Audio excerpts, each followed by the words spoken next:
আসসালামু আলাইকুম সবাইকে। আশা করি সবাই অনেক ভালো আছেন। আমাদের নদীর পাড়ে যে ক্ষেতগুলো আছে পাট ক্ষেত, ওই ক্ষেতগুলো কাটা শুরু হয়ে গেছে অলরেডি।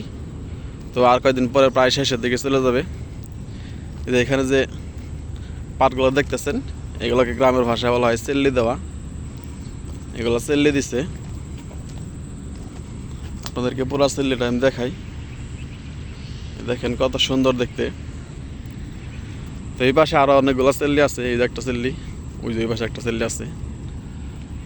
তো এইগুলো এখানে রাইখে পাটের পাতাগুলো ঝরাইয়া তারপরে পানিতে জাগ দেওয়া হবে।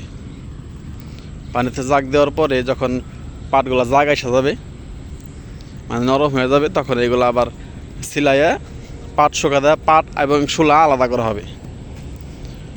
আলাদা করে পাট শুকা দিয়ে একদম শুকাইয়া তারপরে বাজারে বিক্রি করা হবে।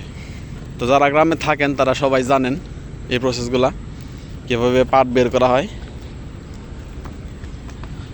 তো আমাদের যে ক্ষেতটা আছে, আমাদের ক্ষেতটা হইতেছে একদম ওই পাশে।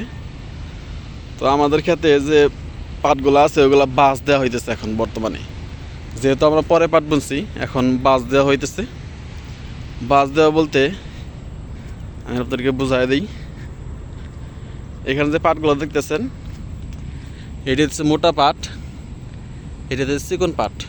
হ্যাঁ, তো বাঁশ দেওয়া হইতেছে এই চিকনগুলা, মানে চিকন যে পাটগুলো আছে ওইগুলা বাইসা বাইসা তুলে ফেলাইতেছে। আর যে মোটাগুলা পাট আছে, ওই মোটা পাটগুলা আরও মোটা হওয়ার জন্য রাইখা দেওয়া হইতেছে, যাতে আরও আলো বাতাস পায় এবং মোটা হইতে পারে। তো এই পাটগুলা কাটা হইলে আমাদের যে খামারে যে হাঁসগুলো আছে, এই হাঁসগুলো একদম সরাসরি পথে আমরা নদীতে দিয়ে দিব। তো পাট কাটাতে আমাদের হাঁসগুলোর জন্য একটু উপকার হয়েছে। যদি এখানে বৃষ্টি আসে বা বন্যার পানি এখানে উঠে, তাহলে আমরা হাঁস এখানে রাখতে পারবো।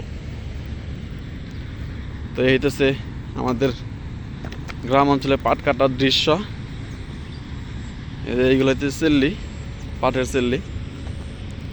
এখানে রাখা হইতেছে মূলত পাটের যে পাতাগুলো আছে, সেই পাতাগুলো যাতে ঝইরা পইরা যায়। অনেক দিন থাকলে এই পাতাগুলা পয়সা যাবে।